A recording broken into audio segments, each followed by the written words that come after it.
जब भी मन में कोई विकार उठता है, कोई विचार उठता है जो अच्छा और बुरा करने के लिए आगे को धक्का देता है, तो तुरंत ही विकार के उठते ही कैसे सचेत हो जाएं। अगर सचेत हो गए तो विकार क्षीण हो जाएगा, और अगर सचेत नहीं हुए, नहीं जाग पाए, तो यह विकार हमें कर्म के लिए मजबूर कर देगा, और यहीं से हमारे जीवन की अच्छाई और बुराई शुरू हो जाती है।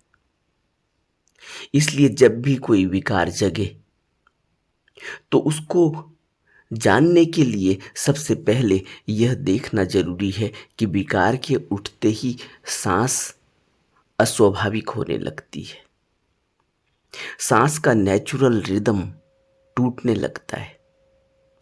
कभी भी आप देखना, जैसे ही कोई विकार उठा, क्रोध उठा, सांस टूट उबड़ खाबड़ होने लगी, तेज होने लगी, छोटी होने लगी।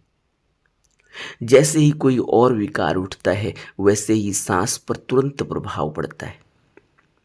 यह सांस पर जो प्रभाव पड़ता है, यह बताता है कि हमें सचेत हो जाना चाहिए। लेकिन हम क्योंकि अभ्यास नहीं करते ध्यान का, इसलिए हमें